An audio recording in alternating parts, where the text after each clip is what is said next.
Scientific alternatives to Neo-Darwinism. As we have discussed in other videos, Neo-Darwinism, random variation with natural selection, can explain microevolution, change inside a species or genus. However, Neo-Darwinism does not have the ability to create the higher taxa, kingdom, phylum, class, order. This is becoming clear to increasing numbers of scientists. As a result, there is growing scientific dissent from Neo-Darwinism.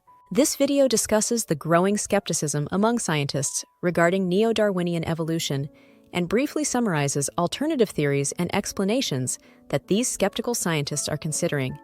1. Intelligent design. The main alternative is intelligent design, ID. Proponents of ID argue that certain features of life and the universe are best explained by an intelligent cause rather than an undirected process like natural selection. They point to the complexity and specificity of biological systems as evidence for a designer. 2. Irreducible complexity. This concept, introduced by biochemist Dr. Michael Behe, shows that some biological systems are too complex to have evolved through a series of small, successive modifications. These systems require all their parts to be present simultaneously to function, indicating that they were designed as complete units. 3. Specified complexity.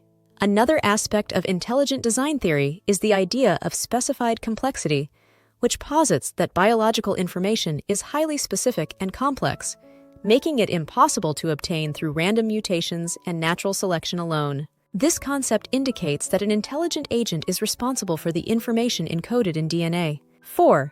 Structuralism.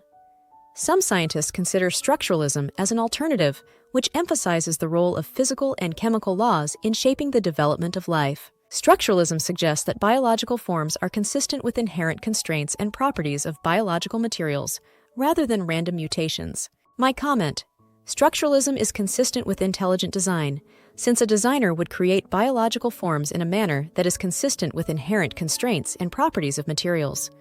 We see this in intelligent design of cars, houses, and all technologies. Structuralism cannot by itself cause the creation of new body plans for a completely new higher taxa, just like the laws of physics cannot cause the formation of a jumbo jet. 5. Evolutionary developmental biology. Evo-Devo. Evo-Devo focuses on the role of developmental processes in evolution. This field studies how changes in the development of organisms can contribute to changes and explores how genetic and environmental factors interact. My comment: Evo-Devo cannot create the new body plans needed for new higher taxa. This is because mutations late in embryological development make minor changes to the creature, but cannot change body plans. In contrast, mutations early in embryological development are universally fatal, and so the embryo cannot survive to form a new body plan. So, Evo-Devo is a dead end for the origin of the higher taxa. 6. Symbiogenesis. Proposed by biologist Lynn Margulis, symbiogenesis is the idea that new species arise from symbiotic relationships between different species. This theory suggests that cooperation and integration between organisms play a significant role in evolution rather than competition and selection alone.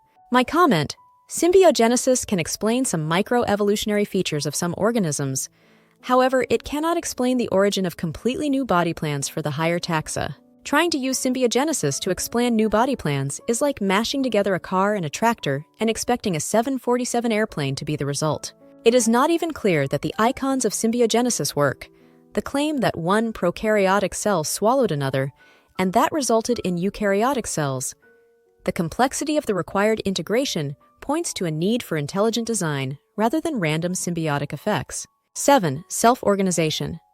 Some scientists propose the idea of self-organization, where complex structures and patterns emerge from the interactions of simpler components. My comment: self-organization can explain the V-shape that arises when geese fly, and the shape of a snowflake. However, self-organization cannot create functional instructions needed for the origin of life or for the origin of the completely new body plans of higher taxa. 8. Punctuated equilibrium.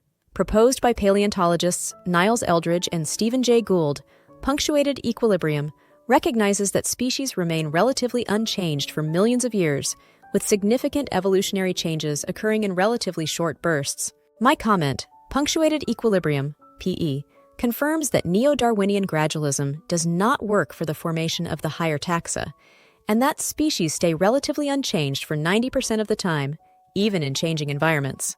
And when new higher taxa show up, they do so suddenly in the fossil record. This is more consistent with intelligent design than with any form of gradualistic evolution. The fossil record falsifies gradualism, and therefore this falsifies Neo-Darwinian evolution for formation of the higher taxa. In summary, an increasing number of scientists are growing skeptical of Neo-Darwinian evolution. Skeptical scientists are considering various alternative theories to Darwinian evolution. These alternatives include intelligent design, structuralism, evo-devo, symbiogenesis, self-organization, and punctuated equilibrium. Each of these theories challenges the traditional Darwinian framework of gradual evolution through random mutations and natural selection. My comment: the best fit to the scientific evidence is intelligent design, rather than any form of naturalistic mega-evolution for the formation of the higher taxa in the biosphere, i.e., kingdom, phylum, class, order. Thanks for watching. Please like, share, and subscribe, and comment below if you agree or would like to add your thoughts.